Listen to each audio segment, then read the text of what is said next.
Picture yourself on a journey to study abroad, a personal endeavor that will cost you plenty of money and take you miles away from your family, your spouse, your kids, and those you hold dear. Now you're planning to japa, you are researching the best country to relocate to, working and saving money, which is difficult nowadays. Now there's no more fuel subsidy. It's no longer Buhari, it's Tinubu now. And you're trying your best to cultivate a vision for the future for your family that will favor not just you, but you and your family. And suddenly, without any warning, one country just all of a sudden blocked your way. And simultaneously, another path unveiled itself. An abrupt and dramatic twist, isn't it? We are living in times when obstacles are more the norm than the exception, aren't we? Yet, just when you think things are stagnating, Canada does the extraordinary. This welcoming nation, affectionately known as the Great White North, is expanding its boundaries for the families of Nigerian students, turning the metaphorical frowns into smiles. Let's dig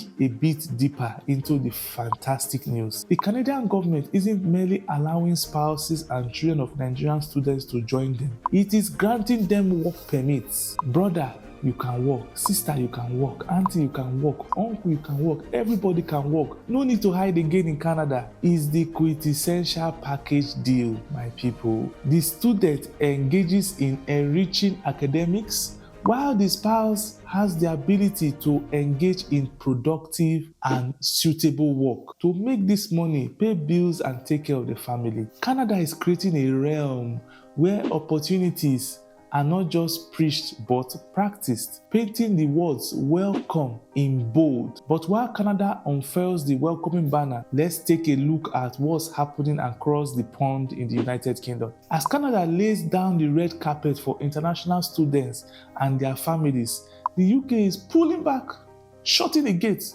Go home. The start of 2024 brings a different kind of New Year's resolution for the UK government, a restrictive policy that disallows Nigerian students and others from bringing their families along.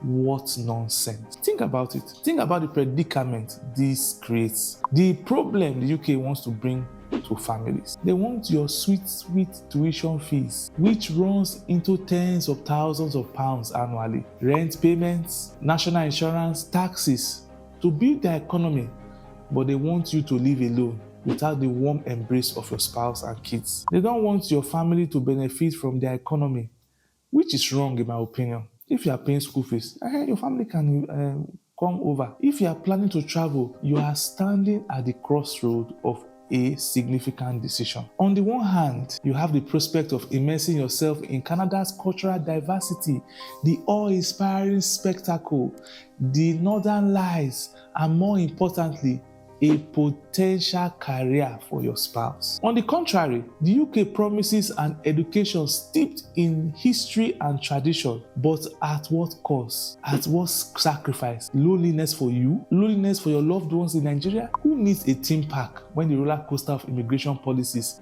gives you all the adrenaline spikes and plunges you need, all the heart attack, all the trauma, all the worry? It's a high-stakes ride that our Nigerian students are navigating, a real-life game of snakes and ladder. And in this narrative, Canada is emerging as the superhero, adorning a cape of open work permits and policies promoting family reunification. However, the UK, in stark contrast, seems to be playing a different role. It's not the role of a villain, if I may say, but its latest move certainly isn't scoring it any points in the popularity context. The new policy is almost a foil to Canada's inclusive approach, spotlighting the stark contrast in their strategy. That's the reality, my brother, my sister. A tale of two countries, two different policies, and a multitude of destinies affected. The contrasting storyline makes for a fascinating study. The UK's ban on bringing in your family as a student versus Canada's approval of work permit extension for spouses of Nigerian students is a plot twist that would make even the best screenwriters raise their eyebrows